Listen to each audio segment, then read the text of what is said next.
Hi hello welcome back to our channel. Amruthadhaare ಧಾರಾವಾಹಿಯಲ್ಲಿ ಇಂದಿನ ಸಂಚಿಕೆಯಲ್ಲಿ ಏನಾಗುತ್ತೆ ನೋಡೋಣ ಬನ್ನಿ. ಶುರುವಿನಲ್ಲಿ ಭಾಗ್ಯಮನಿಗೆ ಪ್ರಜ್ಞೆ ಬಂದಿರುತ್ತೆ. ಭಾಗ್ಯಮನಿಗೆ ಪ್ರಜ್ಞೆ ಬಂದಾಗ ಭಾಗ್ಯಮನ ಹತ್ರ ಸುಧಾ ಬರ್ತಾಳೆ. ಅಲ್ಲ ಅಮ್ಮ, ನೀನು ರಾತ್ರಿ ಎಲ್ಲೋಗ್ಬಿಟ್ಟಿದ್ದೆ, ಪಕ್ಕದಲ್ಲಿ ಮಲಗಿದಾಗ ಕಾಣಿಸೇ ಇಲ್ವಲ್ಲ ಅಂತ ಸುಧಾ ಹೇಳ್ತಾ ಇರ್ತಾಳೆ. ಆಗ ಅವರ ಮೊಮ್ಮಗಳು ಕೂಡ, ಹೌದು ಅಜ್ಜಿ, ನಾನು ಅಲ್ಲೆಲ್ಲ ಹುಡುಕ್ತೆ, ಆದರೆ ನೀನು ಕಾಣಿಸ್ಲೇ ಇಲ್ವಲ್ಲ ಅಜ್ಜಿ ಅಂತ ಮೊಮ್ಮಗಳು ಕೂಡ ಕೇಳ್ತಾಳೆ. ಆಗ ಸುಧಾಗಿ ಕನ್ಫ್ಯೂಸ್ ಆಗಿ, ಯಾರಿದು, ಇವಳು ಅಜ್ಜಿ ಅಂತಿದ್ದಾಳೆ, ಇವಳು ಇಷ್ಟು ಚೆನ್ನಾಗಿ ಮಾತಾಡಿಸ್ತಾ ಇದ್ದಾಳೆ, ಇವಳು ಯಾರು ಅಂತ ಇತ್ತ ಭಾಗ್ಯಮ್ಮನಿಗೆ ತುಂಬಾ ಗೊಂದಲ ಆಗಿರುತ್ತೆ. ನಂತರ, ಅಮ್ಮ ಯಾಕಮ್ಮ ಈ ರೀತಿಯಾಗಿ ನೋಡ್ತಿದ್ಯಾ, ಹೊಸಬ್ರು ನೋಡ್ದಂಗೆ, ನಿನ್ನ ಮಗಳನ್ನ ನೀನು ಮರೆತುಬಿಟ್ಯಾ ಅಂತ ಇತ್ತ ಸುಧಾ ಕೇಳ್ತಾಳೆ. ಆಗಲೂ ಕೂಡ ಭಾಗ್ಯಮ್ಮನಿಗೆ ಗೊತ್ತಾಗೋದಿಲ್ಲ. ಅಷ್ಟರಲ್ಲಿ ಅಲ್ಲಿಗೆ ಅಪೇಕ್ಷೆ ಬಂದು, ಅಯ್ಯೋ ಇವರು ನಿಮ್ಮ ಮೊಮ್ಮಗಳು ಲಚ್ಚಿ, ಇವರು ನಿಮ್ಮ ಮಗಳು ಸುಧಾ ಅಂತ ಪರಿಚಯ ಮಾಡಿಸ್ತಾಳೆ. ಆಗ ಭಾಗ್ಯಮ್ಮನಿಗೆ ತುಂಬಾ ಖುಷಿಯಾಗಿ ಹೋಗಿ ಸುಧಾನ ತಪ್ಕೊಂಡು ಅಳ್ತಾ ಇರಬೇಕಾದ್ರೆ, ಯಾಕಮ್ಮ ಅಳ್ತಾ ಇದೆಯಾ, ಏನಾಯ್ತಮ್ಮ ಅಂತ ತುಂಬಾ ಕೇಳ್ತಾ ಇರ್ತಾಳೆ. ಆಗ ಭಾಗ್ಯಮ್ಮ ಏನನ್ನೂ ಮಾತಾಡ್ತಾ ಇರೋದಿಲ್ಲ. ಯಾಕೆಂದರೆ ಭಾಗ್ಯಮ್ಮನಿಗೆ ಮಾತೇ ಬರ್ತಾ ಇರೋದಿಲ್ಲ. ಹಾಗಾಗಿ ಭಾಗ್ಯಮ್ಮ ಏನನ್ನೂ ಸಹ ಮಾತಾಡೋದೇ ಇಲ್ಲ.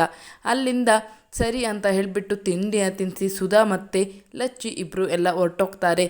ನಂತರ ಹೊರಗಡೆ ಬರ್ತಾಳೆ. ಹೊರಗಡೆ ಬಂದಾಗ ಅಲ್ಲಿ ಗುಂಡು ಅಂದರೆ ಗೌತಮ್ನ ನೋಡ್ತಾಳೆ. ಗೌತಮ್ನ ನೋಡಿ ಸುಮ್ಮನೆ ನೋಡ್ತಾ ಇರ್ತಾಳೆ. ಆಗ ಗೌತಮ್ ಪಕ್ಕಕ್ಕೆ ಬಂದು, ಅಮ್ಮ ಏನು ಮಾಡ್ತಿದ್ದೀಯಾ ಅಮ್ಮ, ಚೆನ್ನಾಗಿದ್ಯಾ, ತಿಂಡಿ ತಿಂದ್ಯಾ, ಏನು ಸಮಾಚಾರ ಅಂತ ಮಾತಾಡಿಸ್ತಾ ಇರ್ತಾನೆ. ಆಗ ಭಾಗ್ಯಗೆ, ಓ ಇದು ನನ್ನ ಮಗ ಗುಂಡುನೆ ಅಂತ ಗೊತ್ತಾಗಿ ಭಾಗ್ಯಮ್ಮ ಗೌತಮ್ನ ತಪ್ಕೊಂಡು ಅಳೋದಕ್ಕೆ ಸ್ಟಾರ್ಟ್ ಮಾಡ್ತಾಳೆ. ಇತ್ತ ತುಂಬಾ ಖುಷಿಯಾಗುತ್ತೆ ಗೌತಮ್ಗೆ.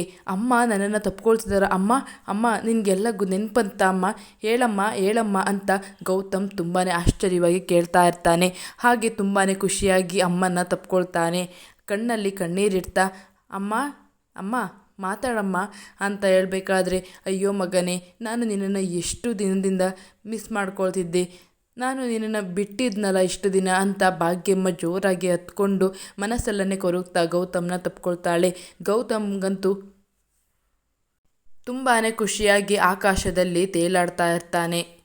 ಅಮ್ಮ, ನಾನು ನಿನ್ನ ಮಗ ಅಂತ ನಿನಗೆ ಗೊತ್ತಾಯ್ತಾ ಅಮ್ಮ, ನಾನೇ ಅಮ್ಮ ನಿನ್ನ ಗುಂಡು ಅಂತ ಹೇಳಿದಾಗ ಭಾಗ್ಯಮ್ಮಗಂತೂ ತುಂಬಾ ಖುಷಿಯಾಗಿ ತಪ್ಕೊಂಡು, ಹೌದು ಮಗನೇ, ನೀನೇ ನನ್ನ ಮಗ ಅಂತ ಗೊತ್ತಾಯಿತು ಅಂತ ತುಂಬಾ ಖುಷಿ ಪಡ್ತಾ ಇರ್ತಾಳೆ. ಆದರೆ ಭಾಗ್ಯ ಏನನ್ನು ಕೂಡ ನೆನಪಿಗೆ ಬಂದಿದೆ ಅಂತ ಹೇಳೋದೇ ಇಲ್ಲ. ಇತ್ತ ಗೌತಮ್ ಜೋರಾಗಿ, ಭೂಮಿಕಾ ಅವರೇ ಅಂತ ಕಿರ್ಚ್ಕೊಳ್ತಾನೆ. ಏನು ಹೇಳಿ ಗೌತಮ್ ಅವರೇ, ಏನಾಯಿತು ಅಂತ ಅಲ್ಲಿಗೆ ಭೂಮಿಕಾ ಓಡಿ ಬರ್ತಾರೆ. ಭೂಮಿಕಾ ಓಡಿ ಬಂದಾಗ, ಅಮ್ಮ ಇವತ್ತು ಏನೋ ನನ್ನನ್ನು ಪ್ರೀತಿಯಿಂದ ತಪ್ಕೊಂಡ್ರು, ಏನೋ ವಿಚಿತ್ರವಾಗಿ ಆಡಿದ್ರು, ಅಮ್ಮನಲ್ಲಿ ನನಗೆ ಬದಲಾವಣೆ ಕಾಣಿಸ್ತು ಅಂತ ಈ ಕಡೆ ಗೌತಮ್ ಭೂಮಿಕಾಗೆ ಹೇಳ್ತಾನೆ.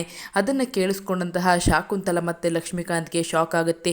ಅಯ್ಯೋ ಅಣ್ಣ, ಏನು ನಡೀತಾ ಇದೆ ಅಂತ ಇತ್ತ ಶಾಕುಂತಲ ಲಕ್ಷ್ಮೀಕಾಂತ್ಗೆ ಹೇಳಿದಾಗ, ಏನೋ ಸಿಸ್ಟರ್, ನನಗಂತೂ ಗೊತ್ತಿಲ್ಲ ಅಂತ ಲಕ್ಷ್ಮೀಕಾಂತ್ ಹೇಳ್ತಾನೆ. ನಂತರ ಭಾಗ್ಯಮ್ಮ, ಏನು ನೆನಪಾಗಿದೆ ಅಂತ ಈಗಲೇ ಹೇಳೋದು ಬೇಡ, ಸ್ವಲ್ಪ ದಿನ ಆದಮೇಲೆ ಹೇಳೋಣ ಅಂತ ಮನಸ್ಸಿನಲ್ಲಿ ಅಂದ್ಕೊಂಡು ಗೌತಮ್ಗೆ ಏನನ್ನೂ ಹೇಳೋದೇ ಇಲ್ಲ. ಹಾಗೆ ಭೂಮಿಕಾ ಕೂಡ, ಹೌದು ಗೌತಮ್ ಅವರೇ, ನೀವು ಸರಿಯಾಗಿ ಹೇಳಿದ್ದೀರಾ, ಅಮ್ಮನಲ್ಲಿ ಬದಲಾವಣೆ ಕಾಣಿಸ್ತಾ ಇದೆ, ಅಮ್ಮ ಗುಣ ಆಗ್ತಾ ಇದ್ದಾರೆ, ನಿಮ್ಮನ್ನು ನಿಜವಾಗ್ಲೂ ಕಂಡುಹಿಡಿತಾರೆ, ಹಾಗೆ ನಿಮಗೆ ಕೈತುತ್ತನ್ನು ಕೊಡ್ತಾರೆ, ನಿಮ್ಮ ಆಸೆಯಂತೆ ನೀವು ಅವರ ಮಡಿಲಲ್ಲಿ ಮಲ್ಕೊಳ್ಬಹುದು, ಹಾಗೆ ಕೈತುತ್ತನ್ನು ತಿನ್ನಬಹುದು ಅಂತ ಭೂಮಿಕಾ ಹೇಳ್ತಾಳೆ. ಆಗ ಭಾಗ್ಯಮ್ಮ ಮನಸ್ಸಿನಲ್ಲಿ, ನನಗೂ ಅದೇ ಆಸೆ ಅಂತ ಹೇಳಿ ಇತ್ತ ಗೌತಮ್ನ ತಪ್ಕೊಳ್ತಾಳೆ.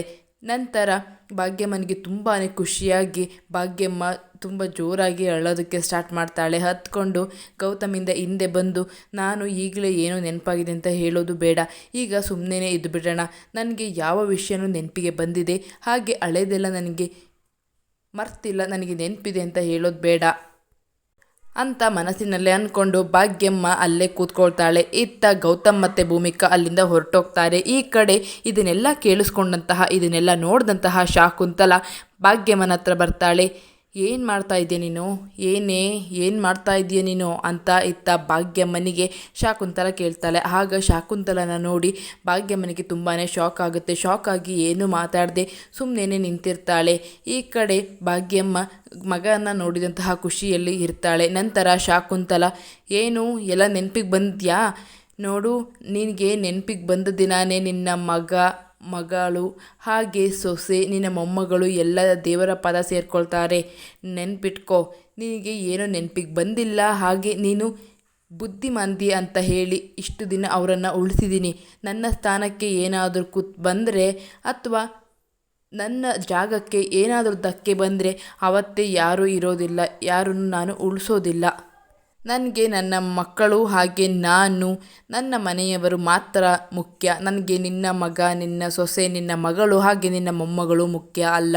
ನಿನಗೆ ಯಾವತ್ತು ಜ್ಞಾಪಕ ಶಕ್ತಿ ಬಂದು ಎಲ್ಲ ನಿಜ ಹೇಳುತ್ತೀಯೋ ಆವತ್ತು ನಿನ್ನ ಅಂತ್ಯ ಅಂತ ಇತ್ತ ಭಾಗ್ಯಮ್ಮನಿಗೆ ಶಾಕುಂತಲ ಹೇಳ್ತಾಳೆ. ಈ ಕಡೆ ಭೂಮಿಕಾ ಮತ್ತು ಗೌತಮ್ಗೆ ತುಂಬಾ ಖುಷಿಯಾಗಿರುತ್ತೆ.